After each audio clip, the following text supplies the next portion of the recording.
Hello everyone, my name is Akash Tyagi और आप देख रहे हैं जुम्बुक चैनल को। और आज एक ऐसे बंदे को हमारे जुम्बुक चैनल पे मैं लेके आया हूँ जो कि मेरा काफी अच्छा दोस्त भी है, चक्र इनोवेशन अर्पित धूपर। उसने इतने इनोवेशन करे हैं कि वो अगर अपने खुद ही बताएगा लिस्ट तो खत्म ही नहीं होगी, नेवर एंडिंग है।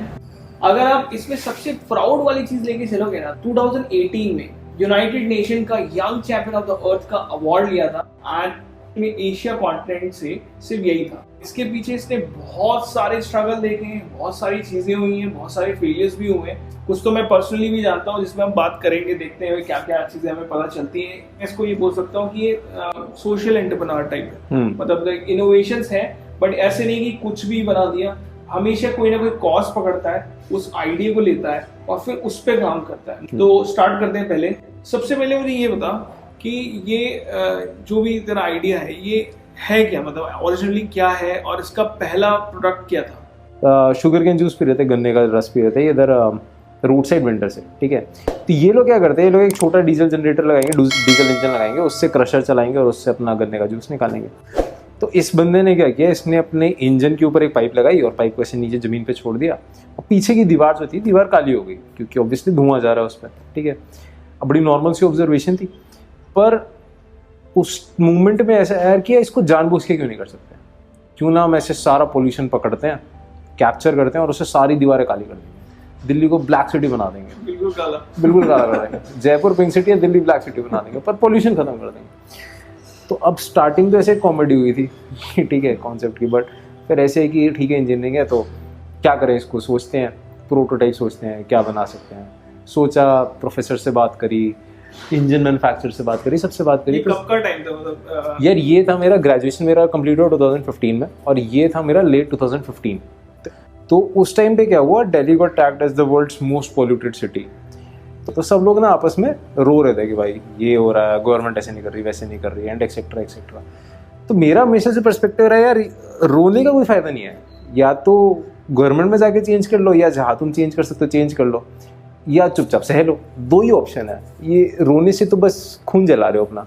तो मेरा ये ऑब्जेक्टिव था यार कि सिंस मैं इंजीनियर हूँ तो मैं क्या अपने इंजीनियरिंग ब्रेन्स को यूज़ करके, अपने इंजीनियरिंग नॉलेज को यूज़ करके क्या इस प्रॉब्लम को किसी क्रिएटिव तरीके से सॉल्व कर सकता हूँ। तो अच्छा, मेरा क्या है कि मेरा एक बड़ा ही बेसिक सा थॉट प्रोसेस है कि every problem is a problem statement. अगर आपको लग रहा है कि भाई ट्रैफिक की प्रॉब्लम है तो वो अपने आप में प्रॉब्लम स्टेटमेंट है, जिसने सॉल्व कर दिया वो करोड़पति हो जाएगा। जैसे कुछ साल पहले हमारा movement was a big problem, तो ओला ने सॉल्व किया प्रॉब्लम स्टेटमेंट समझ के उसको, एंड दे बिकेम बिलियनियर्स। तो ऐसे हर एक प्रॉब्लम स्टेटमेंट है। तो मैंने पकड़ा यार ठीक है, पॉल्यूशन सॉल्व कर सकते हैं, पॉल्यूशन को कोई स्टार्टअप कैसे सॉल्व कर सकता है, ये कैसे होएगा। तो स्टार्टिंग में तो बड़ा चैलेंजिंग सा था, पर हम लोग ने ऐसे थोड़ा ब्रेनस्टॉर्म किया कि यार इस पर कुछ बना सकते हैं। तो कंसेप्ट बनाया, प्रोटो को टेस्ट किया। तो टेस्ट करने में क्या हुआ कि ऐसे खूब सारा पोल्यूशन कैप्चर हो गया, समझ रहा, मतलब ऐसे हम लोग ने जितना एक्सपेक्ट किया था उससे मच आया। तो ये देख के ना अपन थोड़े से डर गए पर थोड़े से एक्साइट भी हो गए। ठीक है, दोनों इकट्ठे। क्यों डर इसलिए गए क्योंकि यार जो रिसर्च पेपर्स बोल रहे थे कि इतना एमिशन होना चाहिए mg पर नॉनमीटर की, इंजन मैन्युफैक्चर बोल रहा है, पर हो उससे बहुत ज़्यादा रहा है फॉर वेरी ऑब्वियस रीजन, क्योंकि इंडिया में डीजल इंजन को इतना कोई मेंटेन करके नहीं रखता। ठीक है, प्लस डीजल क्वालिटी भी, diesel quality, injector quality etcetera etcetera, काफ़ी सारे वेरिएबल्स होते हैं, तो आता उससे बहुत ज़्यादा है। ठीक है, तो वो जो मैक्सिमा डिफाइन करते हैं ना गवर्नमेंट और इंस्टीट्यूशंस, वो मिनिमम होता है एक्चुअल में ऑपरेशन में। ठीक है, इतना तो आएगा। एक्साइटमेंट भी था कि ये बहुत बड़े प्रॉब्लम स्टेटमेंट का हमने शायद सोल्यूशन निकाल लिया। ठीक है, तो अब ये था कि अब सिंस इसका सोल्यूशन है तो इसको ऐसे तो नहीं जाने दे सकते, we have to take it up, we have to take it forward और एग्जीक्यूट करना है इसको। क्योंकि आप समझ रहे हो कि आपने बस आइडिया बना के छोड़ दिया तो फ़ायदा ही क्या है, राइट। तो फिर हमने उसके अराउंड कंपनी बनाई, स्ट्रगल करना शुरू करा, फंडिंग उठाई, कैसे कैसे करके कस्टमर्स को एक्वायर किया, and slowly and steadily we built a current company around it. And पहली फंडिंग कब आई और पहला प्रोडक्ट कब बना था, टाइमलाइन में अगर बना लो? यार पहला प्रोटोटाइप तो हमने 2015 एंड तक बना लिया था, बट ऐसा था कि अगेन बूटस्ट्रैप था वो पूरा स्टार्टिंग तो बूटस्ट्रैप थी। उसके बाद फिर हम लोग ने कुछ ग्रांट्स जीते थे। तो एक ASME करके ऑर्गेनाइजेशन है, American society of mechanical engineer, काफ़ी पॉपुलर है, नॉन मैकेनिकल वालों को नहीं पता होगा। One of the largest community है ये मैकेनिकल इंजीनियर्स, मैकेनिकल की सबसे बड़ी कम्युनिटी, सबसे बड़ी कम्युनिटी है, रिसर्च भी सबसे ज़्यादा यही निकालते हैं, सबसे ज़्यादा ये निकालते हैं। तो उन्होंने एशिया का मोस्ट इनोवेटिव हार्डवेयर स्टार्टअप अपने को टैग किया था and they give us a grant, तो वो पहला ग्रांट था। तो 2015 में 2016 में ग्रांट मिला था, 16 में मिल गया था, 16 में मिल गया था। मोस्ट इनोवेटिव तभी हो गए थे, पता नहीं है क्या हो गया चल रहा है, पर हाँ वहाँ से खेल शुरू हो गया था, चीज़ें सीरियस होने लग गई थी, वर्कशॉप ले लिया उसके बाद, फिर उसका ढंग से एक्सपेरिमेंट करने स्टार्ट कर दिया था। वर्कशॉप कहाँ था तुम्हारा पहला? पहला था सुभाष नगर में, वहाँ पे स्टार्ट कर दिया था काम वाम करना, एक्सपेरिमेंट करना। फिर हमने हर तरीके के पॉल्यूशन कैप्चरिंग टेक्नोलॉजी या मेथोडोलॉजी जितनी भी डिफाइंड है बुक्स में सब टेस्ट करके देखा। पता चला यार कि इंडियन डीजल जनरेटर्स के लिए कोई भी चीज़ फिट नहीं है इन इट्स ट्रू सेंस। क्यों? क्योंकि हमारे जो डीजल जनसेट्स हैं इनमें इलेक्ट्रॉनिक फ्यूल इंजेक्शन नहीं है, ठीक है, फ्यूल मिक्सिंग से अपना इंजेक्टर के थ्रू आता है, पर इलेक्ट्रॉनिक फ्यूल इंजेक्शन नहीं है। तो जो भी टेक्नोलॉजीज वेस्ट में यूज़ होती हैं, ठीक है, उनमें क्या होता है कि वो कार्बन कैप्चर करता है, फिर वो हायर इलेक्ट्रॉनिक फ्यूल इंजेक्शन से ज़्यादा फ्यूल देंगे और वो हायर टेम्परेचर पे एग्जॉस्ट आएगा और इसको बर्न ऑफ कर देगा। ये हमारे केस में हो नहीं सकता। अदर टेक्नोलॉजीज भी जो भी हैं वो कोई भी डीजल जनरेटर पे फिट नहीं हो सकती थी। ऑलमोस्ट सब कुछ ट्राई कर लिया था, बैक फिल्टर, वेट स्क्रबर, ये वो जितना कुछ भी पॉसिबल था। तो फिर पॉइंट ये निकल के आया कि भाई खुद से ही बनाना पड़ेगा। तो अब भाई फिर क्या किया जाए, तो ऐसे अलग अलग फिजिक्स में जो जो कंसेप्ट थे उनको जोड़ के ऑप्टिमाइज करके, तो प्रॉपर जो एक इंजीनियरिंग प्रॉब्लम स्टेटमेंट होता है कि आप इक्वेशंस लिखो, फिर इक्वेशंस को डिराइव करने में जो अजम्पशंस है वो अजम्पशंस आपके में नहीं लगेंगे, आप वो अजम्पशन चेंज करोगे इक्वेशन चेंज हो जाएगी। अब कैसे सॉल्व करें? तो करते करते वेरिएबल्स आते हैं, फिर उसको कैसे उनकी वैल्यू निकाली जाए। फ्लूइड मैकेनिक्स लगा मतलब? हाँ, भयानक फ्लूइड मैकेनिक्स लगा। मुझे पता ही नहीं था कि फ्लूइड मैकेनिक्स कितना वास्ट है। फ्लूइड मैकेनिक्स लगा यार जो कॉलेज में पढ़ा उसका तो कोई फायदा नहीं था, सब शुरू से पढ़ना पड़ा तो सब शुरू से करना पड़ा, ठीक है, कोई कुछ उसमें काम नहीं आया। इवन बहुत ज़्यादा हमने कंप्यूटेशनल फ्लूइड डायनामिक्स यूज़ किया जो कि कॉलेज में तो पढ़ाते ही नहीं है ना। एटलीस्ट हमारे टीयर 2 कॉलेज में तो नहीं पढ़ाते, कोई आईआईटी का तो आई डोंट नो आपको पढ़ाते होंगे यार। नहीं, बहुत ही रेयर होता है, मतलब ये सीएफटी आईआईटी मद्रास में होता है बस, as far as I know. बाकी हमारे आईसी में भी हम लोग खुद ही सीख लेते थे, मतलब ऐसा कुछ नहीं कि अलग से आपको कोई कोर्स हो रहा है, मजबूरी है तो सीखना ही पड़ता था। एग्जैक्टली। तो और यार वो बड़ा कॉम्प्लिकेटेड है, यू नो, क्योंकि कंप्यूटेशनल फ्लूइड डायनामिक्स की खासियत है, उसको बोला जाता है गार्बेज इन गार्बेज आउट, कि आपने डाल दी वैल्यूज वो आपको आंसर बता देगा। अब आप खुद देख लो आंसर सही है गलत है, ठीक है, तो वो आंसर जरूर दे देगा। आपका अगर इनपुट थोड़ा सा भी ऑफ है, आपको पता ही नहीं कि आपका इनपुट क्यों ऑफ है, तो सब खराब हो गया। ऐसा हुआ कई बार, ऐसी सिमुलेशन हम डालते थे जो बड़ी होती थी, इसमें प्रोसेस होते होते उसको 10 दिन लग गए और 10 दिन का जो रिजल्ट आया वो इनवैलिड थे, मतलब फायदा ही नहीं था उसका। फायदा ही नहीं था, राइट। तो ये तो खूब हुआ, ठीक है। काफी टाइम बाद भी रीच द स्टेज जहाँ पे कि हम लोग कह सकते थे कि अब प्रोडक्ट है, उससे पहले प्रोटो चलता था, ठीक है। तो स्टार्टिंग के काफी प्रोडक्ट काफी शैबी थे, ठीक है, they were not so good looking और they did not have the finish, जिसकी वजह से काफी लोग पिस ऑफ भी हो गए थे कि यार क्या लगा दिया, जुगाड़ लगा। We as Indians over glorify jugaad, या जुगाड़ अगर आप बोल रहे हो then it is far from product. तो आप सबसे पहले तो ये चीज़ समझो कि यार किसी भी इनोवेशन को जुगाड़ नहीं बोलना चाहिए, कि वो आप उसको अंडर वैल्यू कर रहे हो और आपने जुगाड़ वर्ड को ओवर ग्लोरीफाई कर रखा है। समझ रहे हो आप कि अगर आपको लगता है कि यार ये अगर जुगाड़ स्टेज पे, then you give your inputs how to create it to a product stage, मतलब फिनिश कर दो उसे, फिनिश करो आप उसे। आप उसको जुगाड़ फेज पे ये मत सोचो कि यार मैं तो बहुत शहंशाह और मैंने एक इनोवेशन कर दिया और ये जुगाड़ है और ये काम का नहीं। यार वो नहीं है, वो एक कलंक है, ठीक है। तो एक तो ये ऑब्सेशन और जुगाड़ के ऊपर निकलना बहुत इंपॉर्टेंट है, स्पेशली हमारी मैकेनिकल इंजीनियरिंग कम्युनिटी के लिए।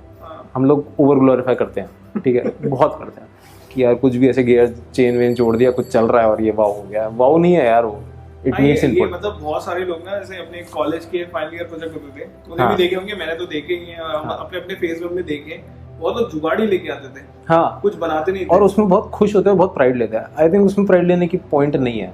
यू नो, आपने अगर जुगाड़ बनाया बहुत अच्छी बात है, आपने जुगाड़ बनाया, आपने अपना कंसेप्ट प्रूव करा, but the work doesn't end there, ठीक है, वर्क डजंट एंड देयर, वहाँ से काम शुरू होता है, ठीक है। अब उसमें दिमाग लगाओ, उसको फिनिशिंग करो, उसमें प्रोडक्ट इंजीनियरिंग लगाओ, उसमें एस्थेटिक्स लगाओ, उसमें एर्गोनॉमिक्स लगाओ, and then you create a product and then you be proud of it, ठीक है, then you take proper pride in it. अच्छा, मेरे को बहुत गुस्सा आता था कि लोग कहते यार ये क्या जुगाड़ लगा देना है, ठीक है रुक जाओ वक्त आएगा। तो लोग काफी खींचने वाले भी थे यार, हमेशा होते हैं। आई थिंक वो बड़ा इंपॉर्टेंट भी होता है फेज प्रोडक्ट डेवलपमेंट में, क्रिटिक्स होना भी इंपॉर्टेंट है वैसे। हाँ, तो फीडबैक काफ़ी इंटेंस हो जाता था कई बार, तो बहुत उन्हें तो रुलाया भी ऐसे पकड़ के। तो खैर गलतियाँ की, खूब गलतियाँ की, गलतियाँ करके ठुक के सीखा, पर समझते समझते slowly and steadily we built a product. और अभी हम लोग का अच्छा खासा फैक्ट्री है, प्रॉपर फुल फ्लेश फैक्ट्री है। पहले हम प्रोटोटाइप मोड में थे, फिर वर्कशॉप मोड में गए, अब प्रॉपर फुल फ्लेश फैक्ट्री है जिसमें हम लोग मैन्युफैक्चरिंग करते हैं एंड टू एंड प्रोसेस में, सारे प्रोसेसेस फॉलो करते हैं, सेफ्टी प्रिकॉशंस फॉलो करते हैं, सब कुछ है अब। तो हाँ, it's been a journey, it's been a tough journey, पर ठीक है। आई वुड से कि जर्नी बहुत ज़्यादा डॉन्टिंग लगती है जब आप स्टार्टिंग में देखो कि यार उस लेवल पे पहुंचना है, but if you keep at it you will reach there, that's for sure. मतलब स्टार्टिंग क्या थी? स्टार्टिंग में कौन था सबसे पहला सपोर्टर? मतलब कोई एक्सेलरेटर प्रोग्राम लिया था या फिर कोई? या accelerator programmes I would say मत लो अगर कोई भी सोच रहा है स्टार्टअप फेज में एंटर करना है। एक्सेलरेटर्स एंड इनक्यूबेटर्स ये एक्सेलरेट कम करता है, डी एक्सेलरेट ज़्यादा करते हैं। मतलब अभी ग्रोथ को रोकते हैं? ग्रोथ को रोकते हैं, वो बोलेंगे कि आपको कनेक्ट देंगे, XYZ देंगे, पर होता नहीं है कुछ, समझ लो, काफ़ी चीज़ें हवा में रहती हैं। तो बेस्ट वे इज़ कि यार आप डायरेक्टली मेंटर्स को रीच आउट करो, who you think have been there and done that, जिन्होंने खुद से वो जर्नी देखी हो, वो आपको बेस्ट गाइड कर सकते हैं। तो आप मेंटर्स ऑनबोर्ड करने पे फोकस करो, ये इनक्यूबेटर्स प्रोग्राम, इनके पीछे ज़्यादा मत भागो। अगर बहुत ज़्यादा नेसेसरी है, बिल्कुल ही आपके पास बैठने की जगह भी नहीं है, कुछ है, तो आप ले लो कोई, but I won't recommend it from my personal experience. अगर इसके कुछ कोट्स भी याद हो कि भाई ये चीज़ बोली थी और ये हमने हमेशा अप्लाई करी है? यार ऐसे बहुत सारे हैं, अगेन तो डिपेंडिंग अपॉन द सिचुएशन अलग अलग तरह के कोट आते हैं। जैसे one of the quote that I very really follow is LinkedIn के फाउंडर का कोट है, if you are not ashamed of your first prototype then you have probably launched it too late, and I'm very ashamed of my first prototype। बहुत बकवास था। तो ऐसे अलग अलग सिचुएशन के हिसाब से अलग अलग कोट है। बहुत लोगों ने बहुत चीज़ें सिखाई और अलग अलग सिचुएशन से निकलने के लिए चीज़ें सिखाई।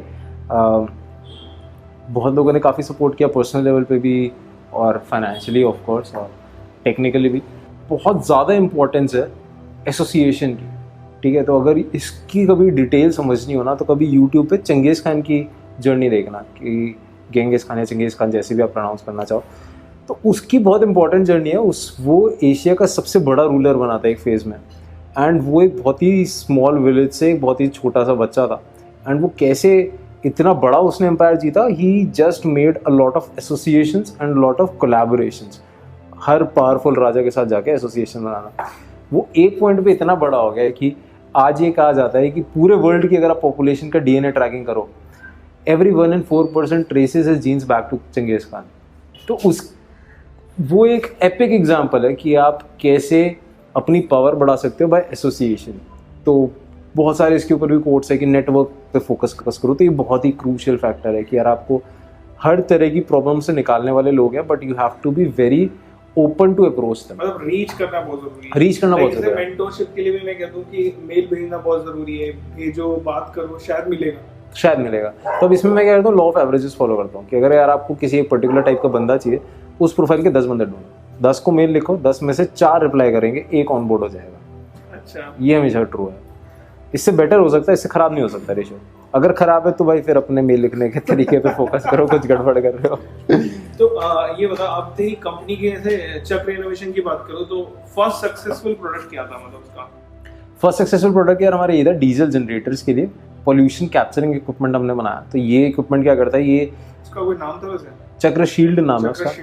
तो ये क्या करता है, ये इंजन एग्जॉस्ट के बाद कपल होता है, और जो भी उसके अंदर से पार्टिकुलर मैटर या सूट या अनबर्न डीजल पार्टिकल्स निकल रहे हैं उसको कैप्चर करके, ठीक है, उसको हवा में नहीं जाने देगा, उसको कैप्चर कर लेगा।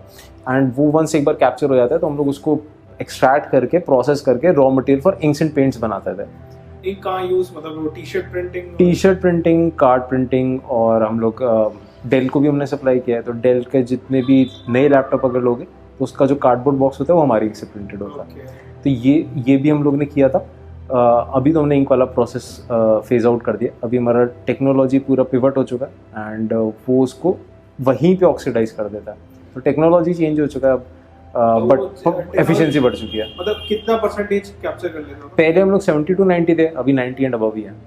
ओह, तो बहुत ज़्यादा है। हाँ, तो अब एफिशिएंसी काफ़ी बेटर हो चुकी है। और ये बैक प्रेशर का कोई प्रॉब्लम आता है? जैसे इंजन में सॉस अगर निकल रहा है, वो एक प्रोसेस कंटिन्यूअस प्रोसेस है, अगर वो थोड़ा सा भी बैक प्रेशर मारेगा तो प्रॉब्लम आ जाएगी इंजन की प्रोसेस में। तो यही हमारा सबसे बड़ा वेरिएबल था जो मैं कह रहा हूँ इक्वेशंस डिराइव करने में, कि भाई बैक प्रेशर नहीं आना चाहिए, क्योंकि बैक प्रेशर आया तो इंजन की लाइफ खत्म हो जाएगी, परफॉर्मेंस डिप हो जाएगी, फ्यूल कंजम्पशन बढ़ जाएगा, पिस्टन खराब हो सकते हैं, एग्जॉस्ट पोर्ट खराब हो सकते हैं, बहुत चीज़ें खराब हो सकती हैं। तो सबसे important critical parameter was back pressure, second was efficiency of capturing. समझ रहे हो आप कि मतलब प्रोडक्ट का जो यूएसपी है वो सेकंड प्रायोरिटी है, फर्स्ट प्रायोरिटी है कि भाई बैक प्रेशर। कितना टाइम लगा था? इसी में सबसे ज़्यादा टाइम लगा but luckily we were able to reach a concept. मतलब हमारे जितने भी प्रोटोज निकले सब में बैक प्रेशर हमेशा कम था। तो जैसे रिकमेंडेड लिमिट होता है 6.6 किलो पास्कल, 6600 पास्कल्स, हम लोग हमेशा 100-200 पास्कल्स पे थे। तो we were always less than the recommended. काफी अच्छा मतलब चले गए थे। हाँ, तो रीच ही हो गया 100-200 पास्कल्स, फिर 1000 पास्कल तक हमारा मैक्सिमम गया था। 1000 पास्कल से ऊपर हम लोग का किसी प्रोटोटाइप में नहीं गया। तो आज जो प्रोटोटाइप है वो इंक पे नहीं है, तो वो असली में क्या करता है? अब जो करता है वो पार्टिकुलेट मैटर को लेगा, ठीक है, पार्टिकुलेट मैटर को ऑक्सीजन के साथ कंबाइन करके प्योर CO2 बना देगा, ठीक है। तो आपका पोल्यूटेंट खत्म हो गया, ठीक है। तो पोल्यूटेंट और ग्रीन हाउस गैस में डिफरेंस है। पोल्यूटेंट आप समझो जहर है, ठीक है, विच वुड इमीडिएटली किल। बहुत छोटा पार्टिकल होता है, डायरेक्टली इफेक्ट करता है। ग्रीन हाउस गैस वो चीज है यार जो कि ग्लोबल स्केल पे आपका वार्मिंग बढ़ा रही है, ठीक है। वो पोल्यूटेंट नहीं है, मतलब वो आपको इमीडिएटली किल नहीं करेगा। अपने दिल्ली में जो प्रॉब्लम है पोल्यूटेंट की है, ठीक है। तो वो पार्टिकुलेट मैटर को ऑक्सीडाइज कर देगा एंड सिमिलरली नाइट्रस ऑक्साइड्स को भी रिड्यूस कर देगा। तो वो दोनों चीजों पे काम करता है। तो नॉक्स रिड्यूस करना तो बहुत अच्छा है। फोटोकेमिकल स्मॉग का मेन कॉज, हाँ, तो अभी दोनों पे काम करता है वो। आज के टाइम पे कितनी फंडिंग ओवरऑल उठा चुके थे? 3 मेजर राउंड्स किए हम लोग ने और कई सारे हमने ग्रांट्स भी जीते हैं। तो लेट्स जस्ट से कि we are financially,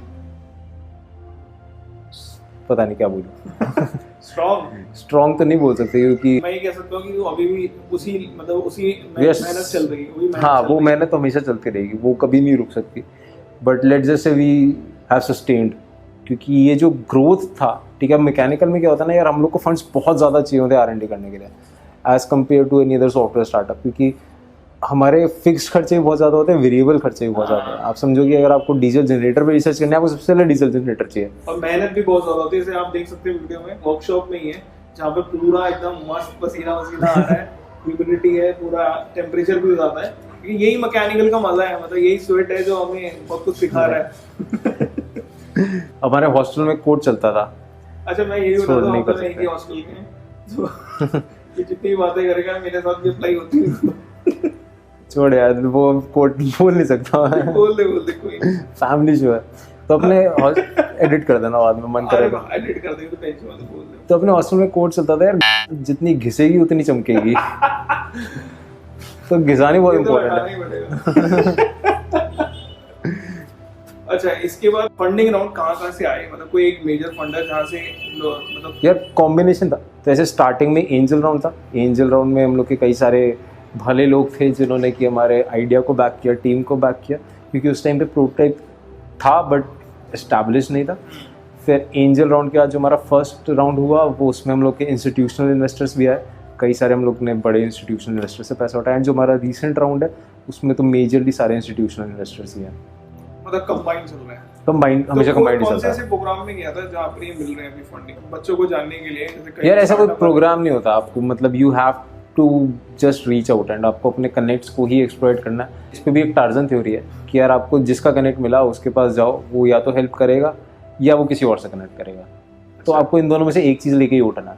like for example अगर मैं आपसे मिलता हूँ, आई आस्क यार आप या तो आप इन्वेस्ट कर दो, आपने मना किया तो I would ask for at least 2 more recommendations कि यार कोई तो बताओ, इन या तो ए या तो बी, इन दोनों में से कोई एक चीज़ तो लेके मैं उठूँगा। तो ये आपको थोड़ा सा जिद पकड़ के चलना पड़ेगा। And over the time you will find enough people in the network, क्योंकि आप फिर नेटवर्क में ऐड हो जाते हो, फिर आप लोगों को रीच आउट कर सकते हो और आप ऐसे स्पेसिफिक इन्वेस्टर्स को आप रीच आउट कर सकते हो जो कि आपके डोमेन में इन्वेस्ट कर रहे हैं। तो वैसे होता है, मतलब इसमें कोई ऐसा स्पेसिफिक प्रोग्राम या स्पेसिफिक फॉर्मूला नहीं है कि यार ये एक ऐसी या कोई एक्सेल शीट नहीं है जो मैं शेयर कर दूं कि यार इसमें नाम लगे सारे। ऐसा कुछ नहीं। मतलब ये एक तरह से ऐसी जर्नी रही है तेरी जिसमें बहुत कुछ सीखने को भी मिलता है। मतलब तूने कनेक्शन बनाए होंगे, प्लस अपना प्रोडक्ट पे भी ध्यान देना है, साथ साथ पैरेलली तेरी रिसर्च भी चल रही है। राइट। तो सारी चीज़ों को एक साथ मैनेज करना, हाँ, तो इसलिए बहुत पर्सनल लाइफ कैसी चल रही थी? पर्सनल लाइफ यार बची ही नहीं थी, मतलब प्रोफेशनल में एक ही लाइफ रह गई थी वो बस। बट अगेन इसमें बहुत इंपॉर्टेंट है आपके को फाउंडर्स और आपकी टीम बहुत ही सॉलिड होनी चाहिए। एक डिपार्टमेंट आप संभालोगे, एक डिपार्टमेंट आपको छोड़ना पड़ेगा। सब कुछ इकट्ठे चल लेके चलोगे तो कुछ सब गिरता रहेगा। तेरा क्या डिपार्टमेंट है? मेरा कोर टेक डेवलपमेंट।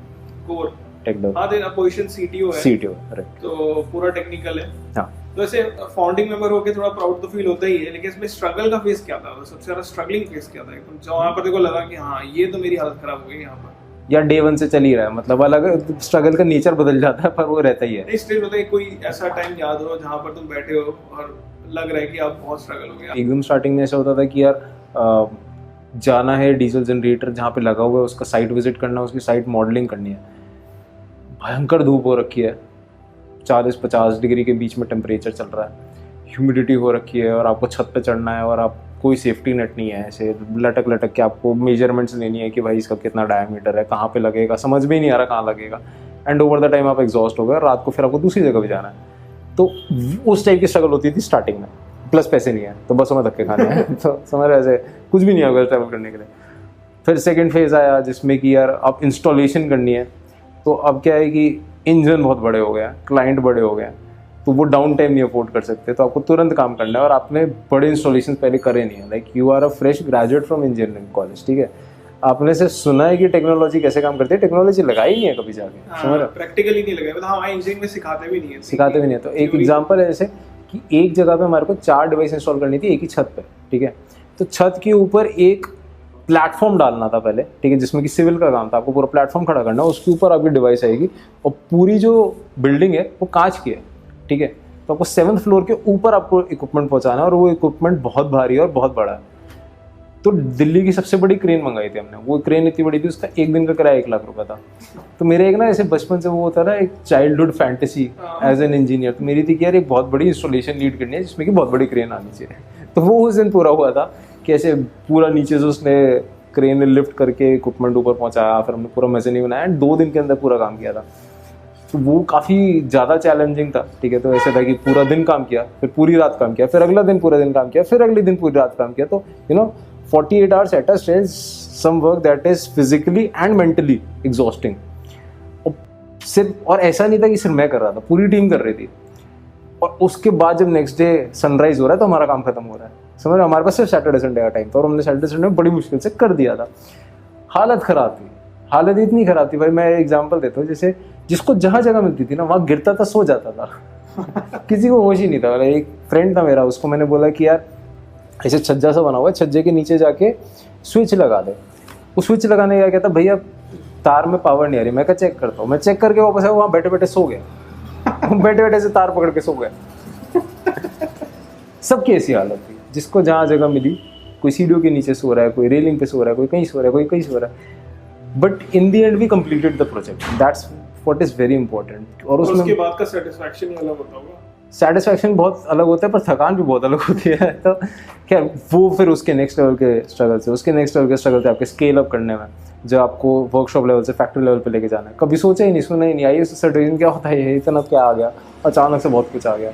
फिर टीम लीड करना उसके नेक्स्ट लेवल में, फिर फंड रेज करना, तो ऐसे अलग अलग तरीके के नेचर चेंज हो जाता है। पर हमेशा स्ट्रगल ऐसे ही लगता है कि यार ये तो थोड़ा औकात के बाहर है। अगर आपको अपनी लिमिट्स एक्सपैंड करनी है, अगर आपको रियली समझना है कि आप कितना करने के लिए केपेबल हो, तो जो आपको मैक्सिमम पता है ना, वहाँ पे पहुँच के काम करना शुरू करो, then your limits would expand to the next level.